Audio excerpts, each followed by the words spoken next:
Brothers and sisters, welcome. Pro-life leader Frank Pavone here, bringing you my daily diary segment. What did I do on Thursday, January 9th, Friday the 10th, and Saturday the 11th of January 2025?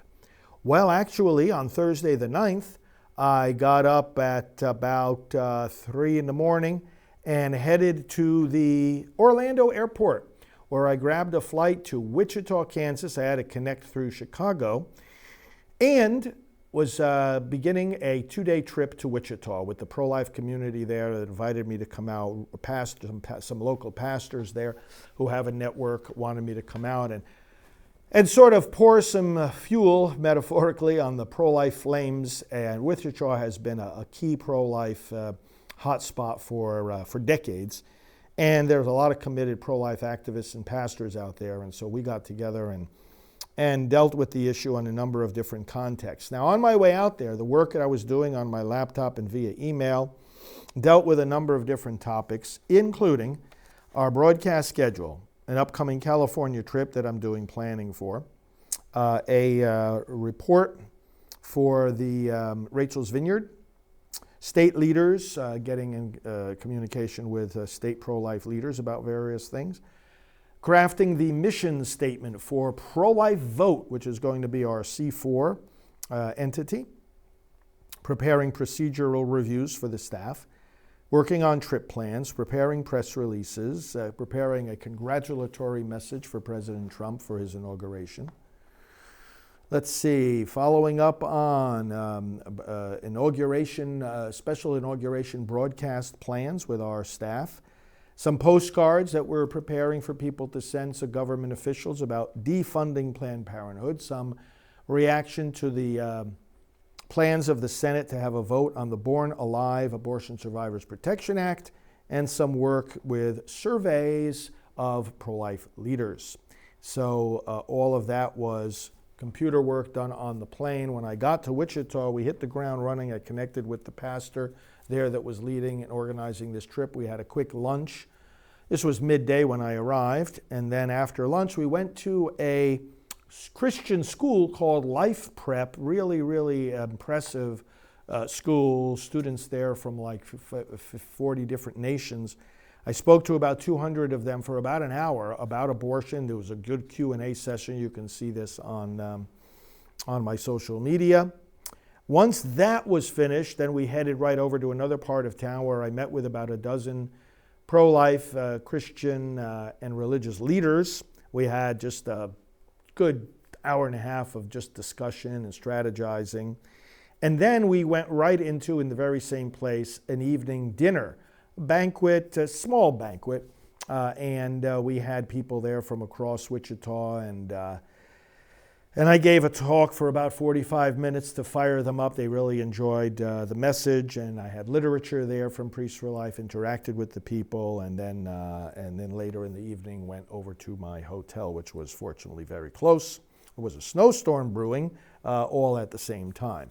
Went to bed the next morning, Friday the 10th of January, got up early and did some work right there at my hotel room, and also while having breakfast, connecting with our executive director by phone, doing a little bit of email work in regard to following up on our essay contest, and some work related to the defunding of Planned Parenthood, to the upcoming Washington, D.C. events that we manage, to communicating with our priests that are most active, the Born Alive vote, the inaugural events, approving emails and appeals, and some communication with our correspondence department.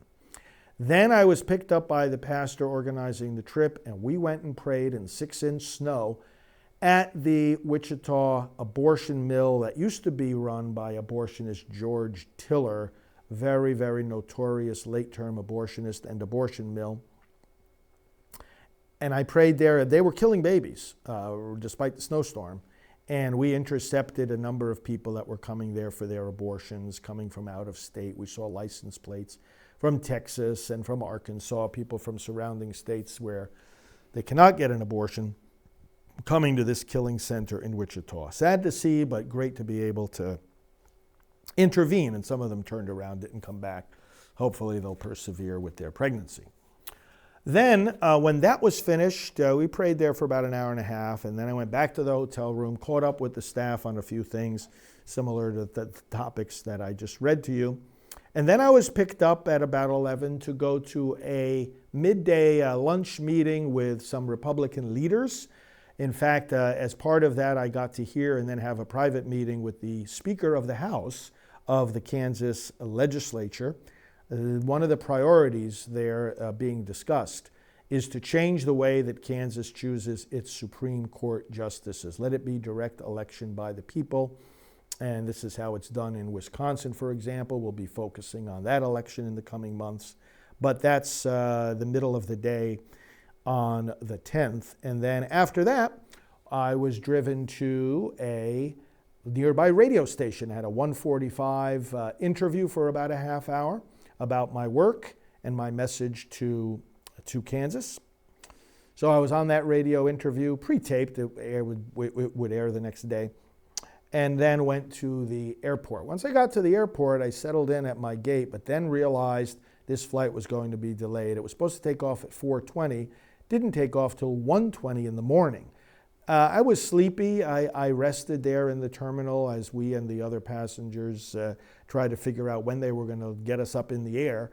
Lots of different reasons for the delay, but just slept on the plane, obviously, at that point of the day. And finally, halfway through the night, got to the Dallas airport. In fact, by the time I got into the terminal, it was 3 in the morning. Now, I had slept on the plane. I had slept a lot in the terminal, so I didn't even bother getting a hotel room at that point, because then my next flight was leaving in the morning. So I settled into one of those little workstations that they have set up sometimes at the airport, a little desk. You can plug in your phone and your computer and do some work. So I did several hours of work in the early hours of the morning there at the Dallas-Fort Worth Airport, approving some opinion pieces, preparing some communications about an award we're giving to a pro-life leader, creating some all the rest of the final prayers of the transition book that we've been making available to people, prayers for the transition of government. Also worked on new bulletin inserts that we give out to the parishes with different pro-life quotes from church leaders. Working on some other trip planning. In fact, I connected while there in the airport with our travel coordinator. Once the club opened up, then I went into the Admirals Club and did this work from their business center. Was able to get some breakfast there as well. Working on upcoming pro-life awards that we're giving out, and also a legal battle that has been brewing, whereby one of our pastoral team members, we're going to be helping him in his defense of electioneering on election day at the appropriate distance from the polling place, but the Catholic Church there in Ohio, and you'll be hearing more about this, called the police on him. He was simply peacefully exercising his rights to speak up about candidates in this recent election. So we'll have a lot more to say about that. These churches have got to learn to stop trying to suppress the electoral activity of their members. Finally, on Saturday morning, the 11th, I was able to catch that plane going from Dallas to Orlando. So I got on the plane, did some work on the plane, landed in Orlando, got back to my office, did more work at my office, just unpacking and organizing things for the week. Then I had promised our executive director to help her take down the Christmas decorations at her home office, lots of Christmas decorations. So I went there, did that for a couple of hours, and then came back to my headquarters and got to bed early Saturday, the 11th of January. So those were my activities, 9, 10, and 11 of January 2025. Hope your activities are going well. Let's keep in touch, and we'll talk soon.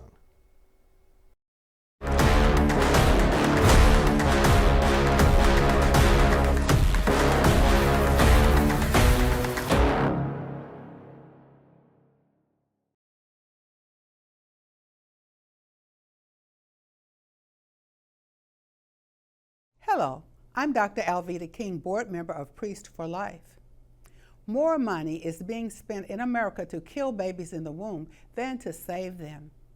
Together, we need to change that, and today I want to invite you to support our work at Priests for Life. Why ours rather than other groups?